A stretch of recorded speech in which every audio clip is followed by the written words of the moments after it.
قرآن مجید کی ایک آیت بھی نازل ہوئی ہے ایک صحابی کے متعلق کہ وہ صحابی رسول ایک عجیب کیفیت میں تھے مدینہ منورہ میں، اللہ کے رسول کی محبت میں اس طور بڑے ہوئے تھے کہ صبح و شام اللہ کے رسول کی مجلس میں شامل رہا کرتے،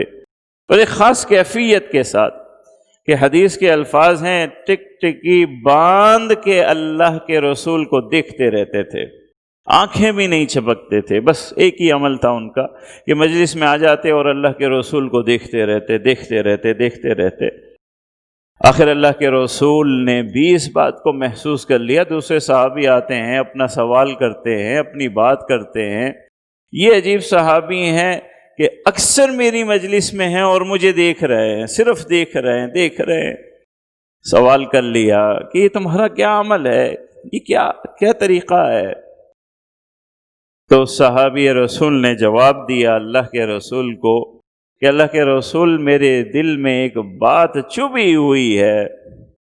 وہ یہ بات چبھی ہوئی ہے کہ ہم تو اس دنیا میں آپ سے محبت کرتے ہیں، اور اس دنیا میں اللہ کو چونکہ آپ کو داعی بنا کے بھیجا ہے، دعوت دینے والا، مسائل سمجھانے والا، شارح بنا کے بھیجا ہے، اسی لیے آپ ہمارے درمیان موجود ہیں، جب ہم چاہتے ہیں ملاقات کر لیتے ہیں، مسئلہ پوچھ لیتے ہیں۔ میرے دل میں یہ بات چبھی ہوئی ہے کہ روز قیامت تو یہ داعی والی سلسلہ ختم ہو جائے گی ضرورت، پھر اللہ نے فیصلہ کر رکھا ہے کہ وَلَسَوْفَ يُعْطِيكَ رَبُّكَ فَتَرْضَىٰ، کہ قیامت کے دن تو اللہ آپ کو نوازے گا، بہت نوازے گا۔ تو قیامت کے دن جب آپ کو اللہ نوازے گا، آپ کے مقام اور مرتبے ہوں گے،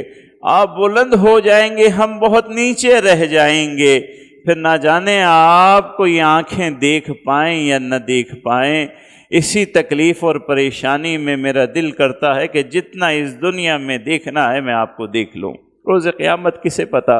کہ آپ کو دیکھ بھی پاؤں گا یا نہ دیکھ پاؤں گا۔ جب یہ بات اللہ کے رسول کے سامنے آئی، حضور خاموش ہو گئے، قرآن مجید نازل ہو گیا، مَن يُطِعِ اللَّهَ وَالرَّسُولَ فَأُولَٰئِكَ مَعَ الَّذِينَ أَنْعَمَ اللَّهُ مِنَ النَّبِيِّينَ، کہ اسے سمجھا دیجئے، تسلی دے دیجئے، جو اللہ اور اس کے رسول کی اطاعت اور محبت کرتے ہیں، جیسے وہ اس دنیا میں اللہ کے رسول کے ساتھ ساتھ ہیں، قیامت میں بھی وہ اللہ کے رسول کے ساتھ ساتھ ہوں گے۔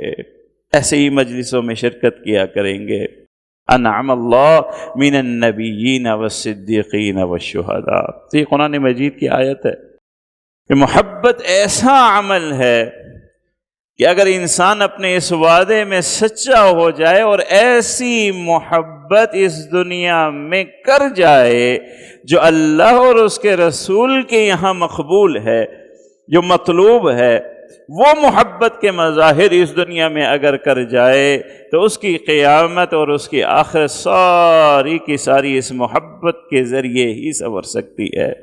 کیونکہ جب یہ فیصلہ ہے کہ وہ اللہ کے نبی کے ساتھ ہے تو اللہ کے نبی کو تو کوئی دکھ نہیں ہوگا، کوئی پریشانی نہیں ہوگی، چاہے حشر کا میدان ہو، چاہے امتحان ہو، چاہے ترازو ہو، چاہے صراط مستقیم ہو۔ جب نبی کے ساتھ جانا ہے تو پھر تکلیف کس بات کی، پریشانی کس بات کی؟ تو یہ عمل بہت بڑا ہے، بہت بڑا ہے۔